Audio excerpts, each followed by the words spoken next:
defiant in the face of ECOWAS demands. Since Burkina Faso's suspension from ECOWAS following its military takeover, relations between the country and the regional, blocked in large part by Nigeria, have remained frosty. ECOWAS has called for a swift return to civilian rule, while Traoré has made it clear that such timelines will not be dictated from outside his nation's borders. This standoff has created a diplomatic deadlock, and Nigeria's latest approach seems to be an attempt to break it. Rather than resorting to high-profile economic sanctions or military rhetoric, Nigeria has opted for a quieter, more targeted form of coercion.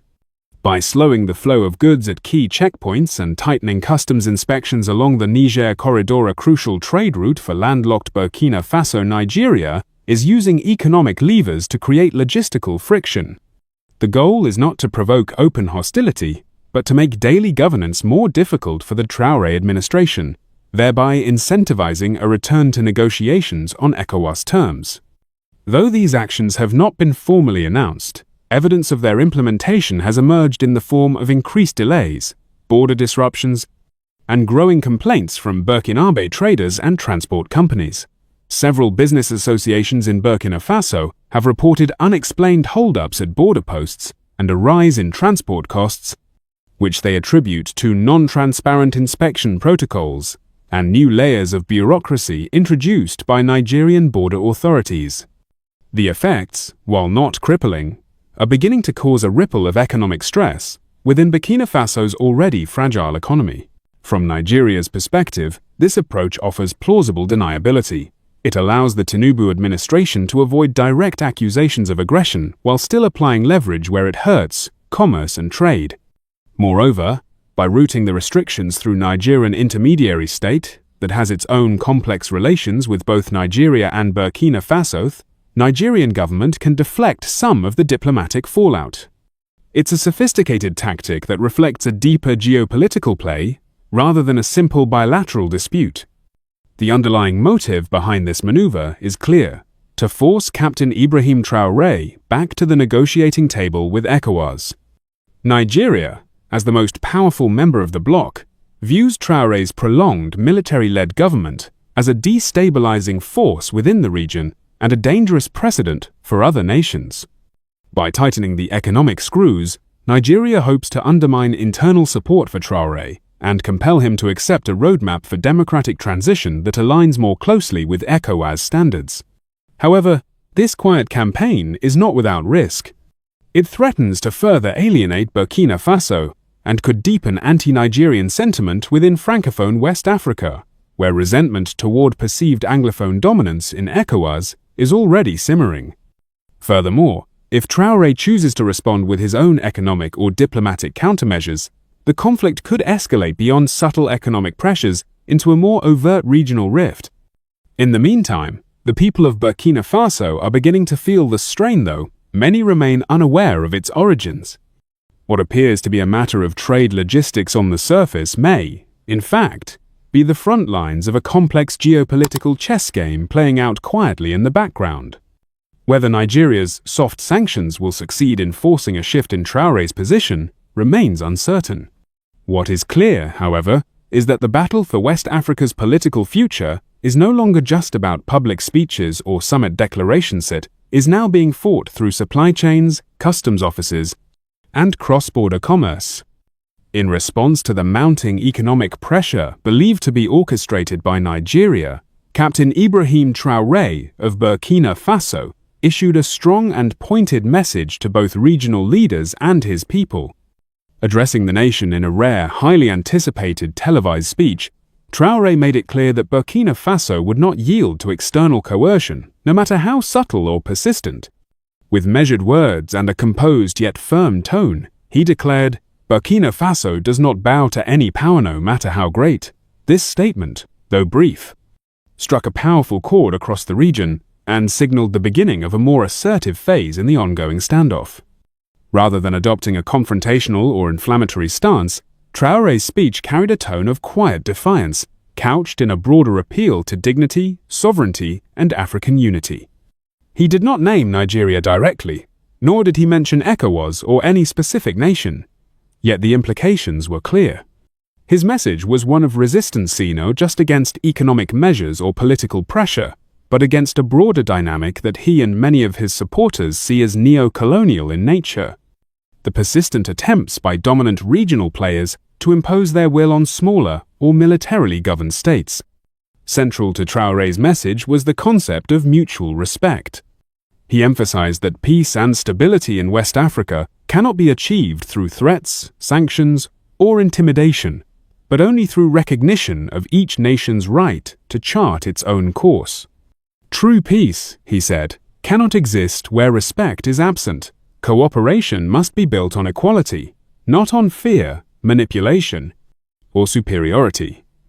These words resonated deeply with those who see Burkina Faso's struggle not as an isolated political crisis, but as part of a larger battle for self-determination in Francophone Africa.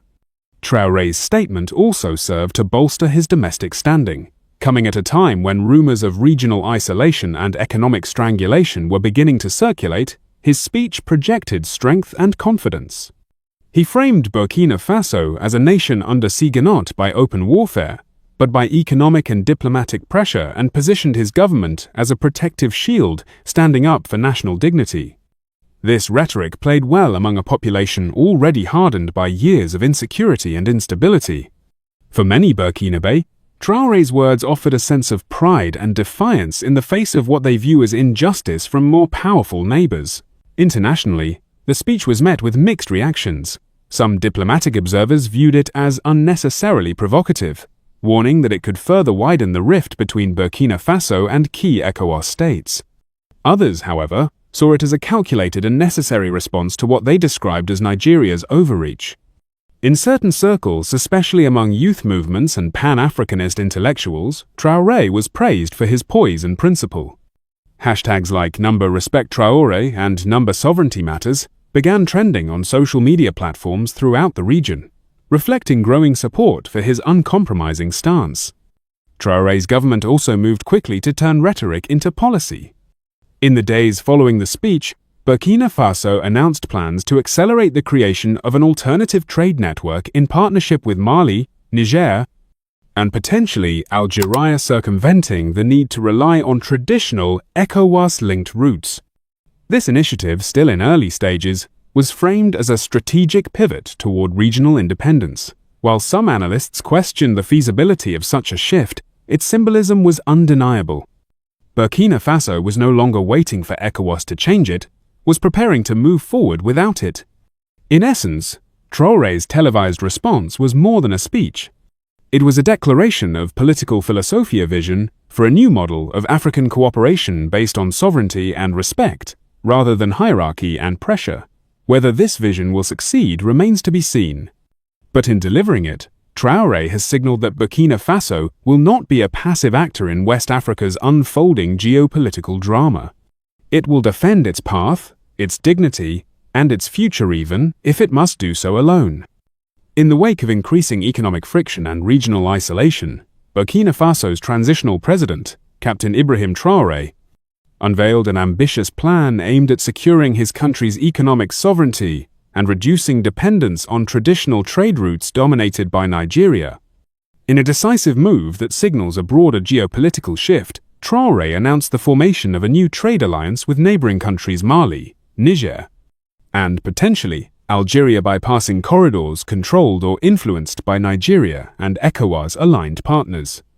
This proposed trade coalition, referred to in early discussions as the Sahel Economic Corridor, is not only a logistical initiative but also a political statement. Traoré positioned the move as a proactive response to what he described as unfair constraints and quiet forms of economic strangulation, alluding to Nigeria's alleged soft sanctions without naming the country directly. By developing a trade framework outside of the ECOWAS infrastructure, Traoré signaled Burkina Faso's readiness to challenge long-standing economic hierarchies in West Africa and reimagine regional integration on more equitable terms. According to the initial framework shared by government spokespersons, the alliance will focus on facilitating overland trade, fuel and energy cooperation, and agricultural exchange between landlocked Sahel nations.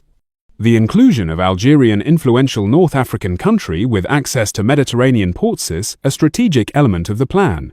By establishing logistics corridors through Algeria, Burkina Faso and its partners could potentially gain access to international markets without having to rely on southern trade routes that pass through ECOWAS-controlled borders and infrastructure. This shift could prove transformative for the region. For decades, countries like Burkina Faso and Mali have relied heavily on trade routes running southward, especially through Nigeria, Ghana, and Côte d'Ivoire. These corridors are not only geographically longer for certain markets, but also politically sensitive and subject to changing diplomatic winds. By looking northward and westward, Traoré aims to diversify Burkina Faso's trade options, reduce exposure to geopolitical pressure, and increase bargaining power within the region.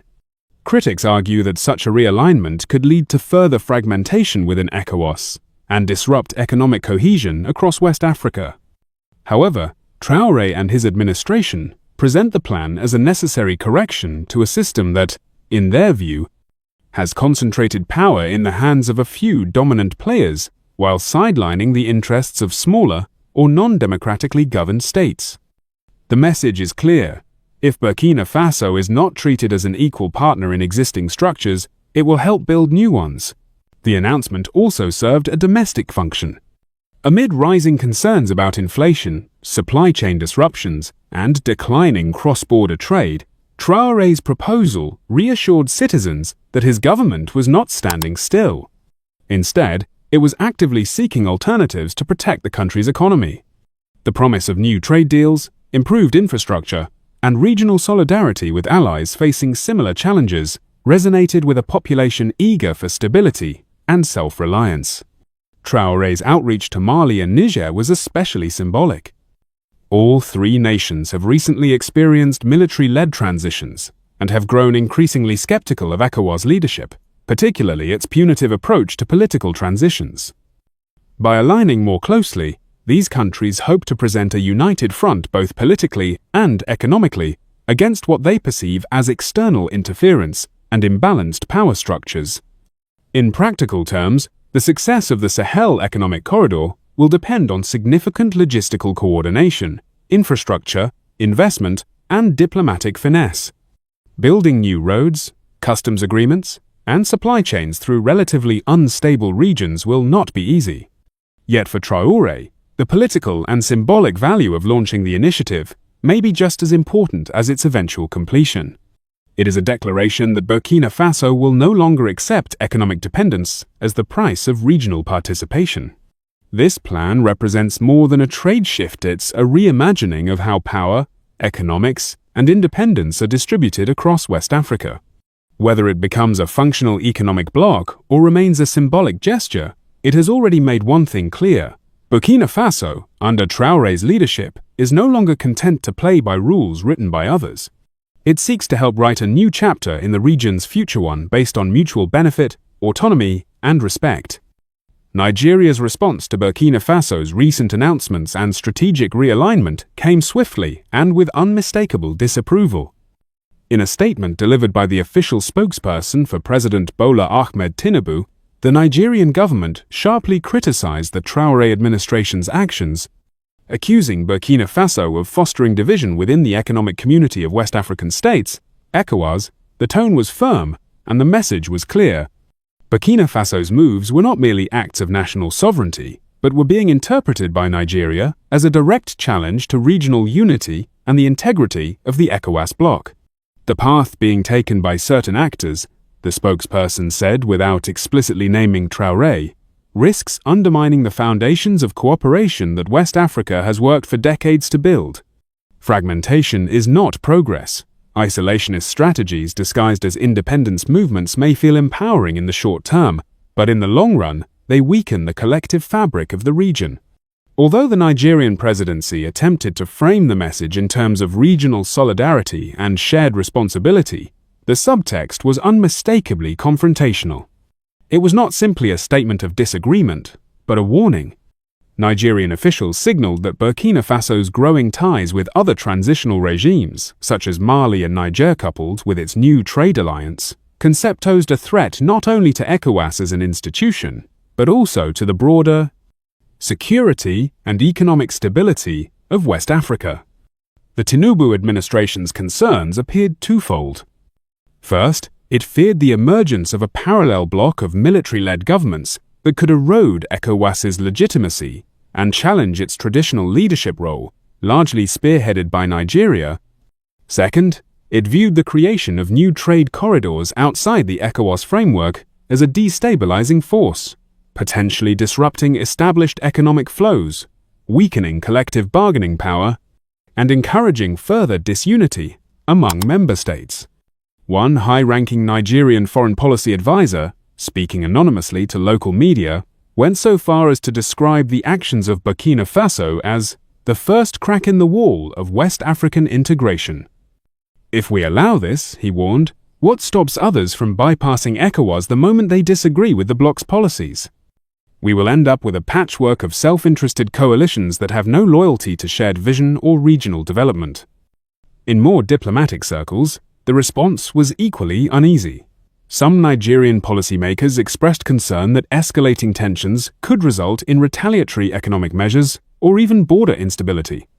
While no official sanctions or countermeasures were announced, internal discussions reportedly began exploring Nigeria's options ranging from tightening trade enforcement along its northern borders to leveraging its influence in continental bodies like the African Union to isolate what it views as rogue elements. Still, the Nigerian government's position is not without challenges. Its strong reaction has invited criticism, particularly from civil society groups and youth movements within Nigeria and across the region, many of whom view Traoré's push for independence as a legitimate expression of sovereignty. To them, Nigeria's harsh tone and Big Brother posture reinforce perceptions of an outdated power dynamic in West Africa, where older, entrenched democracies attempt to dictate the pace and path of reform to younger, more radical administrations. Furthermore, Nigeria's own internal issues, ranging from inflation and insecurity to political unrest, made it harder to convincingly occupy the moral high ground.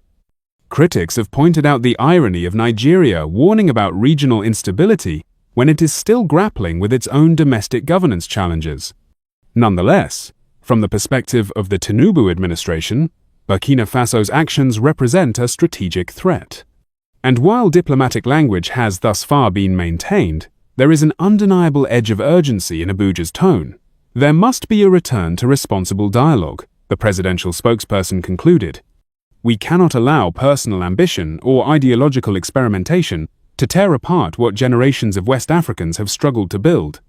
As the region watches closely, the question remains whether Nigeria's stern warnings will bring about a recalibration in Burkina Faso's posture if they will only harden the stance of a young leader determined to redraw the map of West African politics on his own terms.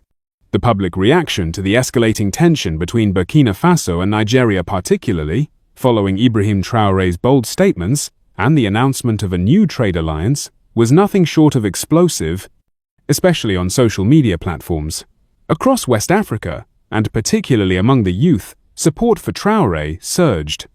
What began as a political maneuver quickly evolved into a powerful cultural moment, reflecting a growing sentiment among younger generations that the time for new leadership, independent thinking, and regional self-respect had arrived.